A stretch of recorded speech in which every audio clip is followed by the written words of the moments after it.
আপনারা জানেন যে 17 তারিখে একটি রায় রয়েছে এবং এই রায়কে কেন্দ্র করেই কিন্তু আপনারা দেখছেন লকডাউন চলছে, শাটডাউন চলছে, সারা দেশে অগ্নিসংযোগ চলছে এবং আমি যেটি দেখলাম রাস্তার গাছের গুঁড়ি ফেলে তারা রাস্তা বন্ধ করে দিয়েছে এবং বিভিন্ন ধরনের অরাজকতা চলছে। যারা মানবতা বিরোধী অপরাধের সাথে জড়িত, জুলাই আগস্টের হত্যাকাণ্ডের সাথে জড়িত,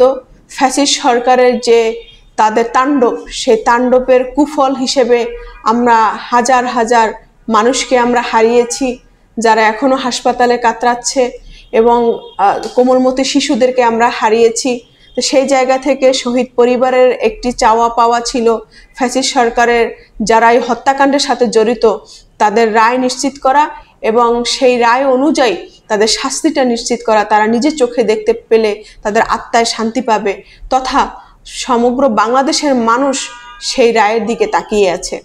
এবং এই রায়কে কেন্দ্র করেই কিন্তু আপনারা দেখছেন লকডাউন চলছে, শাটডাউন চলছে, সারা দেশে অগ্নিসংযোগ চলছে এবং আমি যেটি দেখলাম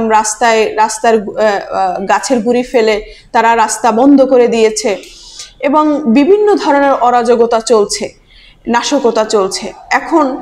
এই বিষয়টি মূলত আমি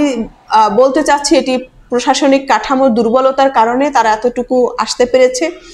এবং দেশের মানুষ কিছুটা প্রশাসনিক কার্যক্রমের প্রতি বিরক্ত এবং যার কারণে তারা এই বিষয়ের প্রতি আস্থা রাখতে পারছে না। তো প্রশাসন যদি অ্যাক্টিভভাবে কাজ করে আশা করি তাদেরকে প্রতিহত করতে পারবে এবং আমি একজন জুলাই যোদ্ধা হিসাবে আমি বলতে চাচ্ছি যে আমরা অবশ্যই এই রায়ের কার্যকারিতা আমরা দেখতে চাই এবং আমরা অবশ্যই একটি ন্যায় বিচার যেন হয় সেই বিষয়ের জন্য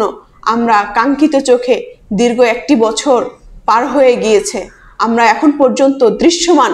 কোনো আইনগতভাবে ব্যবস্থা আমরা এখন পর্যন্ত কারো প্রতি নিতে দেখিনি। আমাদের হাতে ভিডিও ফুটেজ রয়েছে, সাক্ষী আছে, ভিকটিম যে জায়গায় কমপ্লেন করেছে, সেক্ষেত্রে এত দেরি হওয়াটাই আমাদের কাছে একটি উদ্বেগের বিষয়। তো সেই জায়গা থেকে সর্বোপরি আমরা যেটি দেখতে পেয়েছি যে 17 তারিখ আমাদের আসন্ন সেই স্বপ্নের দিন, আশা আকাঙ্ক্ষার দিন, যেখানে যারা অপরাধী তারা অবশ্যই তাদের শাস্তি নিশ্চিত হবে এবং বিশেষ করে যারা প্রবাসে যারা রয়েছেন তারা নানামূলক উস্কানিমূলক তারা অনেক ধরনের কথাবার্তা বলছেন মুঠোফোনে, ভিডিও কনফারেন্সে, মিটিংয়ের মধ্য দিয়ে। আমি বলতে চাচ্ছি যে আপনার পরিবার, আপনার সন্তান, আপনার স্ত্রী, ভাই বোনকে বিপদে ফেলবেন না, কারণ তারা নিজেদেরকে সেফ রেখে, তাদের পরিবারকে সেফ রেখে আপনাকে নানা ধরনের মোটিভেশনাল কথাবার্তা বলে, আপনাকে মোটিভেশন দিয়ে রাজপথে নামিয়ে, আপনাকে সামান্য কিছু অর্থের সুযোগ সুবিধা দিয়ে আপনাকে কিন্তু আসলে জেলে পুরে দিচ্ছে। আদতে তাদের কিন্তু কোনো ধরনের ক্ষতি হচ্ছে না, ক্ষতি কিন্তু আপনারই হচ্ছে। অতএব দেশ ও জনগণের স্বার্থে আপনারা এগুলো বিষয়ে বিবেচনা করবেন এবং আগামীতে রাজপথে নেমে